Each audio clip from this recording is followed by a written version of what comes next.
औज़ु बिल्लाहि मिनश शैतानिर रजीम बिस्मिल्लाहिर रहमानिर रहीम। माहिया मोहम्मद सुलेमान आरिजो जो 20 अगस्त 2025 जो ॾींहुं आहे।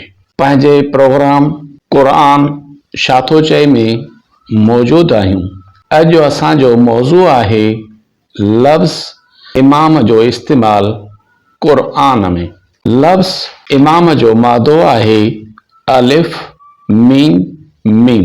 लफ़्ज़ इमामनि जी जमा आहे इम्मतन। लफ़्ज़ अल इमाम उहो आहे जंहिंजी पैरवी कई वञे, पोइ उहो हुजे इंसान, किताब, रस्तो या फ़इल यानी तव्हांजा अमाल। इंसान बतौर इमाम हज़रत इब्राहिम अलैहिस्सलाम।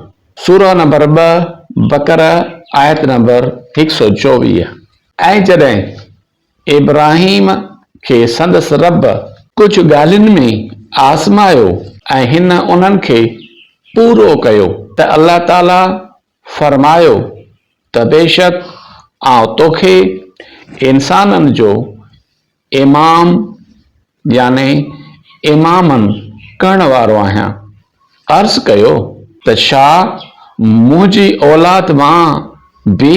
फरमायो त ज़ालिमनि सां मुंहिंजो को बि वाइदो नाहे। इमाम बतौर नबी। सूरह नंबर 17 बनी इसराइल आयत नंबर 71। जंहिं ॾींहुं असां सभिनी माण्हुनि खे संदन पेशवा यानी बेइमामिहिम सां गॾु सॾींदासीं, पोइ जंहिंखे संदसि अमलनामो साॼे हथ में ॾिनो वियो से पंहिंजो अमलनामो पढ़ंदा ऐं साणनि तंद जेतिरी बि नाइंसाफ़ी न कई वेंदी। सूरह नंबर 21 अंबिया आयत नंबर 73। ऐं उन्हनि खे अहिड़ा इमाम इम्मतन कयोसूं जेकी माण्हुनि खे असांजे हुक्म मूजिब सिधो रस्तो ॾेखारींदा हुया। सूरह नंबर 32 सजदा आयत नंबर 24। जेसिताईं उन्हनि सब्र कयो ऐं असांजे आयतुनि ते यकीन रखंदड़ हुआ त असां उन्हनि मां इमाम यानी अइमतन पैदा कया जेकी असांजे हुक्म सां सिधी राह ॾेखारींदा हुया। आम मोमिननि मां इमाम बणाइण। सूरत नंबर 28 कसस आयत नंबर 5।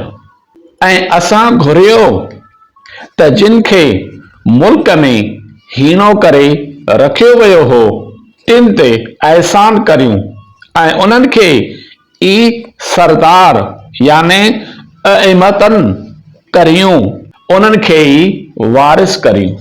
सूरत नंबर 25 फुरकान आयत नंबर 74। ऐं उहे चवनि था त ए असांजा रब असांखे असांजे ज़ालुनि ऐं असांजे औलाद जे तरफ़ खां अखियुनि जो ठार अता कर ऐं असांखे मुतकिन जो इमाम यानी इमामन बनाए। काफ़िर बि इमाम हूंदा आहिनि। सूरह नंबर 9 तौबा आयत नंबर 12।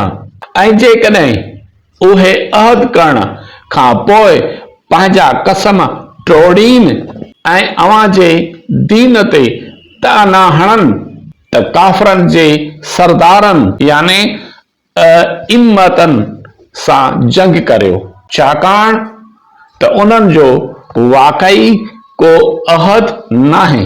सूरह नंबर 28 कसस आयत नंबर 41। ऐं असां अहिड़नि खे बाहिदे सॾींदड़नि जा पेशवा यानी अइमतन बणायो। किताब तौरात बतौर इमाम। सूरह नंबर 11 हूद आयत नंबर 17। पोइ भला जेको शख्स पंहिंजे रब तरफ़ां रोशन दलील ते हुजे ऐं उन सां गॾु अल्लाह तरफ़ां हिकु शाहिद हुजे ऐं उन ई क़ुरान खां अॻु मूसा जो किताब बि उन लाइ रहनुमाई याने इमामनि कंदड़ ऐं रहमत जो बाइस हो। सूरत नंबर 46 अहकाफ आयत नंबर 12।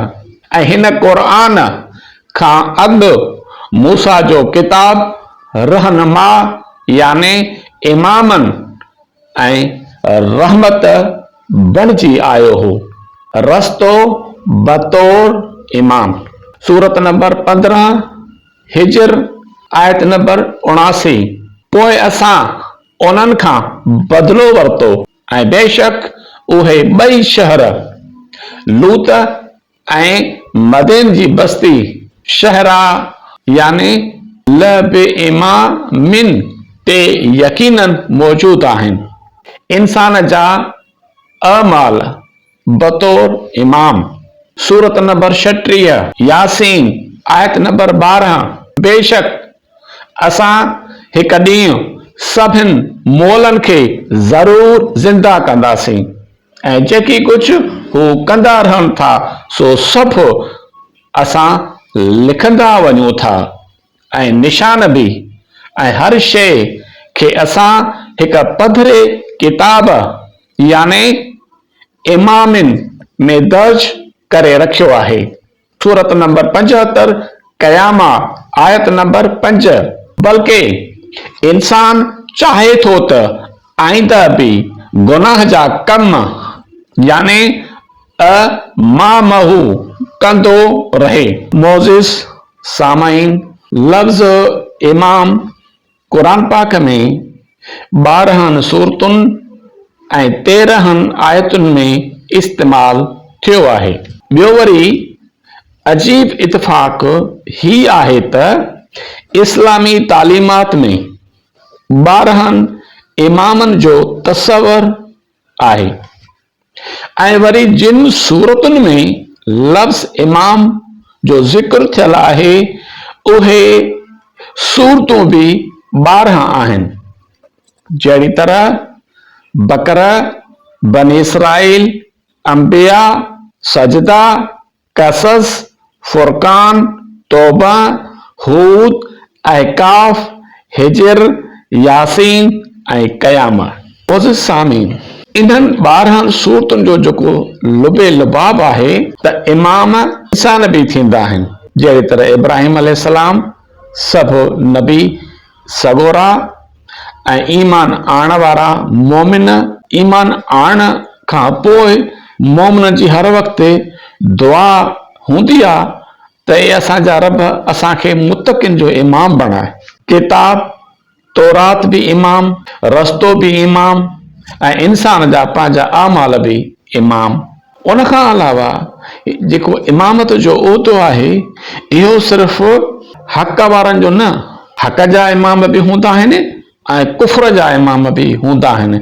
हक़ वारा जन्नत ॾांहुं वठी वेंदा आहिनि, अलाह जी तौहीद जी ॻाल्हि कंदा आहिनि, अलाह जे असूलनि जी ॻाल्हि कंदा आहिनि, अलाह जे अहकामनि जी ॻाल्हि कंदा आहिनि ऐं अलाह रब करीम जे कानून ऐं ज़ातनि जी ॻाल्हि कंदा आहिनि। ऐं कुफ्र वारा इमाम त उहो माण्हुनि खे दोज़ख ॾांहुं वठी वेंदा आहिनि। उन्हनि जे ग़लति कमनि खे, उन्हनि जे ग़लति अमालनि खे सींगारे ख़ूबसूरत बणाए पेश कंदा आहिनि ऐं उन ग़लति कमनि जे ज़रिए उन्हनि जी राह हमवार कंदा आहिनि जहन्नम ॾांहुं। जज़ाकल्लाह।